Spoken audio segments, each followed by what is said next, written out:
la Constitución, en el artículo 200, el capítulo 6, habla de gobierno local.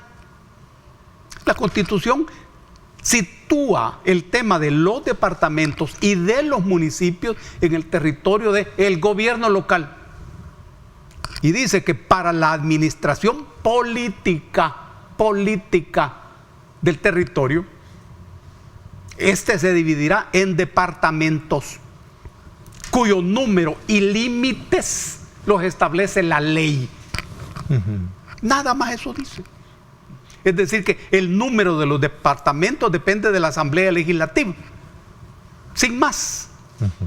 Y luego dice, para el gobierno local, cada departamento se organiza en municipios. ¿Los municipios tienen autonomía? No, no tienen autonomía. Pasaron a depender del FODES. Y cuando se estableció el FODES, recordemos, su filosofía política fue ayudar a la construcción de proyectos de desarrollo social.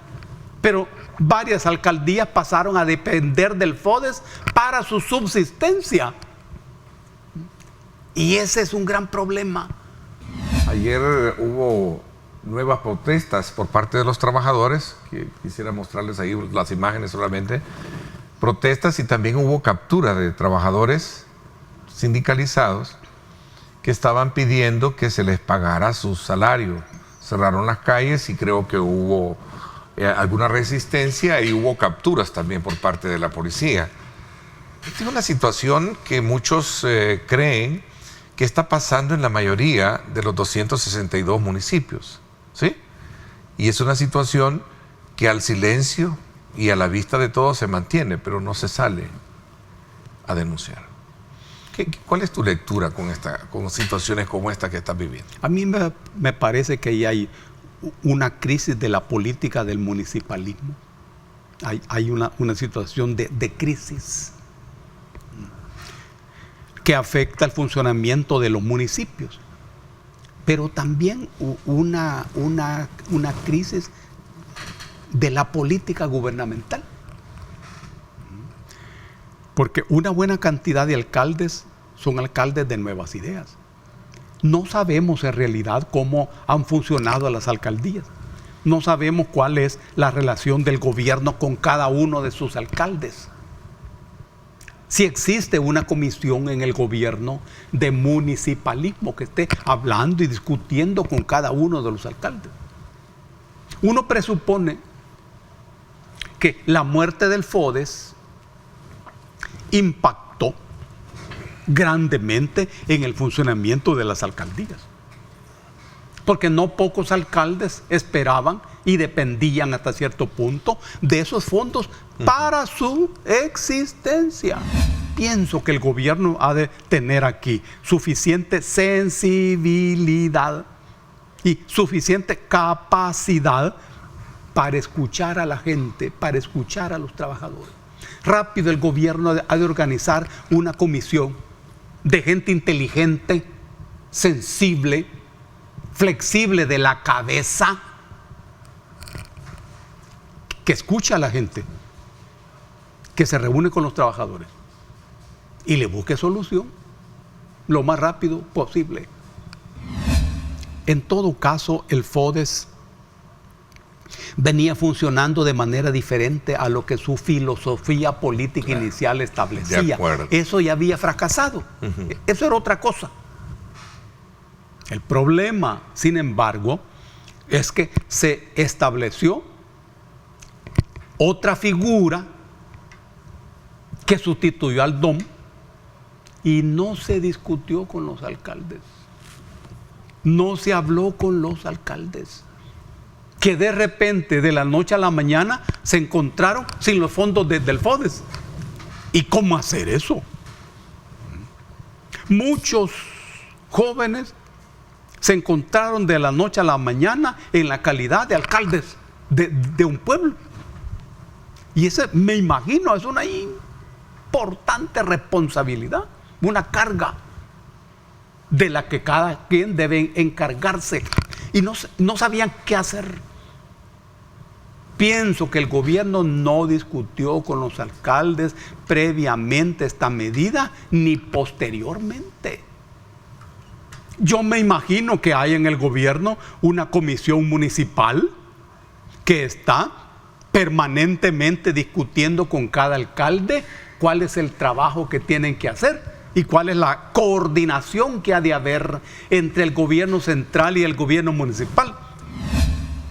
Habrán casos de corrupción, a lo mejor sí, sin duda. No me consta. Pero es que hay de todo en la viña del Señor, hay de todo. Pero no hay que partir de eso, sino que hay que partir de alcaldes bien intencionados, que de repente se encontraron con la responsabilidad de todo un municipio. Es un gran problema político. La comisión municipal que el gobierno organizó ha estado funcionando. Me imagino yo discutiendo con cada alcalde, atendiendo toda esa problemática, que el gobierno no dejó solo a sus alcaldes. Eso es muy importante en esta coyuntura. Eso es muy importante. Y hoy el gobierno tiene que estar desplegado en el territorio, desplegado. Los funcionarios que tienen que ver con esto han de salir de sus oficinas y han de recorrer el territorio social las 24 horas, discutiendo con sus alcaldes, hablando con sus alcaldes. Soyapango es como el espejo, digamos. Luis Ayala está haciendo heroísmo para resolver el problema de la basura ahí en Usulután. Ojalá resolva bien eso, Luisito. Ojalá. Ponele mucho coco. Apóyate en la gente. Ocurre que el tema de los municipios tiene que ver también con la figura de la centralización y la descentralización del poder. A uno el problema de la centralización del poder le produce conmoción y simpatiza con la figura de la descentralización, en donde las comunidades asumen función. Los municipios tienen esa virtud, tienen esa magia. Además, en cada municipio hay un nudo de organizaciones comunitarias de diferente calidad y de diferente cantidad. Y eso también es muy importante. Pienso que todo esto puede tener impacto electoral. Sí, es lo mínimo que uno puede pensar. ¿Sí? Ahora, la oposición al gobierno tiene dos universos. Uno es la oposición electoral y otra es la oposición política. A estas alturas todos sabemos que lo electoral es lo menos político de lo político. Lo electoral ha devenido en ser un ejercicio de publicidad, de medios, en donde las cosas se manejan, repito, como una publicidad. Incluso la propaganda muere. La propaganda muere cuando se convierte en publicidad. Ese es lo electoral. Todo partido político es un instrumento del poder, no tiene valor en sí mismo. Un partido político es un instrumento que expresa los intereses de determinados agrupamientos clasistas de la sociedad. Así es el partido político, por su naturaleza. Ahora, esta oposición de poder no. Es el poder político, el poder económico real, nacional e internacional. Este es el más importante. Hay una situación increíble en el país. El régimen político descansa en los partidos políticos. Y la Constitución dice, el sistema político es pluralista. Es decir, admite diferentes corrientes filosóficas. Y se expresa en los partidos políticos, que son, sigue la Constitución, el único instrumento, oye bien, el único instrumento para el ejercicio de la representación del pueblo dentro del gobierno. ¡Qué texto! ¡Qué texto fino, calculado! de alguien muy inteligente en 1983, que puso este texto fino en el artículo 85. Muy bien. Pero los partidos políticos han sido degollados por la voluntad del pueblo.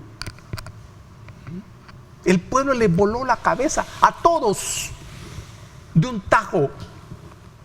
¿Qué significa esto? Que este sistema político está en el aire. No tiene andamios. No hay nada que lo sostiene. Si los problemas estallan a nivel de los gobiernos locales, en cada municipalidad, en cada municipio, el tema es más delicado. Los partidos, piensa uno, que sabrán aprovechar esto y actuar inteligentemente. Actuar inteligentemente. Por eso, para los dirigentes políticos del gobierno, para las comisiones políticas que ahí funcionan y que están discutiendo permanentemente la coyuntura, este es un reto para resolver eso. Y ellos saben muy bien que siempre la clave consiste en existir amarrado del cinturón de la gente. Así, mira, amarrado del cincho de la gente. Porque el líder es el que hace lo que la gente quiere. Ese es el líder. Ese es el líder. El que tiene un poder que se llama carisma. Yo pienso que los partidos están tomando en cuenta las encuestas. Hay que tomarlo en cuenta porque es la opinión de la gente. Y de eso dependerá cualquier resultado electoral. Hoy, en este momento, de nuevo hay una división.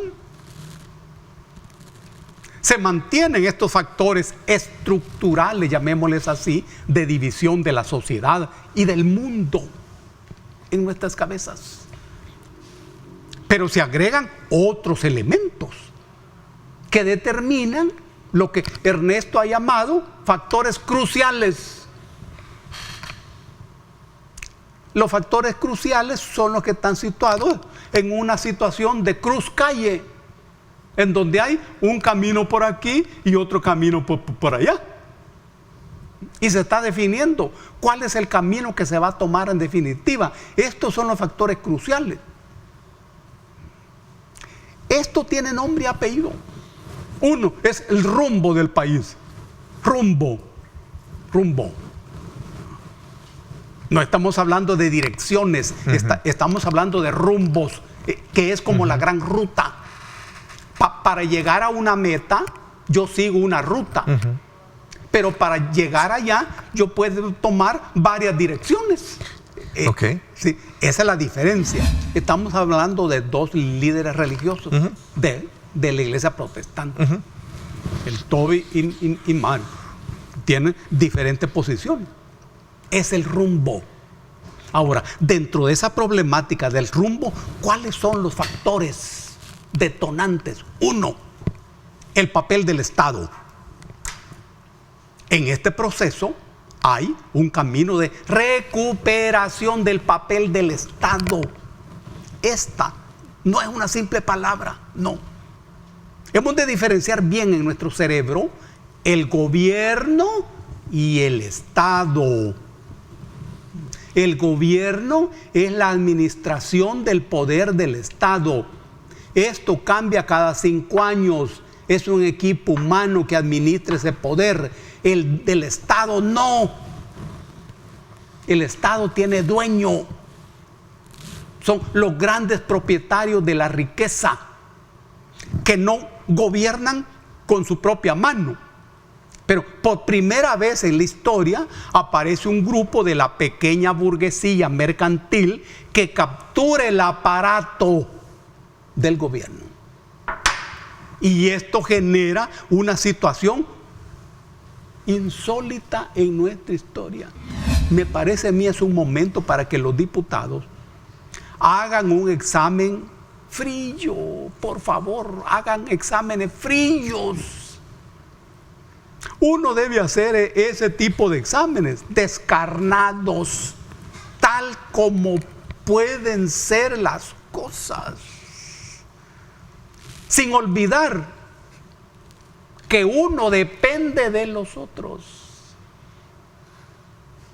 Y la clave no es cómo vos te ves a vos mismo. No, nunca, nunca. Es cómo la gente te mira a vos. ¿Qué dice la gente de mí? No se olviden de eso. ¿Qué dice la gente de mí? Esta es la clave. Y los diputados de la Asamblea han de acudir a eso. ¿Qué pasaría a tu criterio bajo esa misma lógica de construir un escenario legislativo basado en el principio de la individualización de responsabilidades que cada uno tiene a la hora de votar por un proyecto político? A mí me parece que son dos universos. Uno es la manera como los funcionarios del gobierno se miran a sí mismos. Este es lo fundamental. Y esto supone el ejercicio de una autoevaluación. Ustedes, todos, no solo de los diputados, también los ministros y otros funcionarios, una autoevaluación. Esto siempre es una buena noticia. Una buena noticia. Eso es lo primero. Y lo otro, ¿qué dice la gente de mí? Este es el otro factor, el otro componente. Aquí viene, ¿qué dice la oposición? Yo debo saber qué dice la oposición. Y yo debo aprender a atender lo que dice la oposición. No hay tregua para los grupos delincuenciales en el marco de un régimen de excepción. Ayer veíamos la captura de 3 delincuentes, uno de ellos en un ataúd, supuestamente huyendo hacia Guatemala, imagínate. En un ataúd. En un ataúd. Claro. Este es muy importante. Estamos en una situación de guerra. Esta se llama guerra social. A diferencia de la guerra anterior de 20 años, una guerra civil, esta es guerra social. La diferencia es que aquella tuvo un motor, el motor político. Esta tiene otro motor, es el motor económico. Guerra social. Esta guerra se apoya en el régimen de excepción. El régimen de excepción es una figura constitucional. En todos los estados existe esta figura con diferente nombre. Pero es la misma esencia. Cuando el Estado se considera amenazado, el Estado cuenta con recursos extraordinarios. Ese es el régimen de excepción. ¿Esto se puede prolongar? Sí. Ok, te iba a preguntar eso, sí. Perfectamente. Va la 10ª hoy. Claro. En algunos países como en Colombia, ese régimen ha durado 100 años. Oye bien, hasta 100 años. Con otro nombre, otros nombres. Pero es lo mismo. Ojo, pero eso tiene un requisito que se llama correlación de fuerzas. En el tema de las pensiones, el gobierno se está jugando el físico. Este fue un proyecto que duró bastante tiempo. Es un tema áspero para cualquier gobierno. Áspero. Y no hay muchas opciones. O optás por apoyar y favorecer a un determinado sector, o construís una figura más o menos híbrida. Ahora bien, el tema en esto es que el pueblo poco a poco irá dándose cuenta de cuál es la fórmula que se ha construido. Esta es cosa de tiempo. Por ejemplo, para un sector popular que gane el salario mínimo, o un poco menos o un poco más, la posibilidad de que la pensión mínima sea de $400 resulta ser una buena noticia. Una buena noticia. Y uno puede pensar, bien, allí hay una decisión del gobierno de favorecer prioritariamente a ese sector.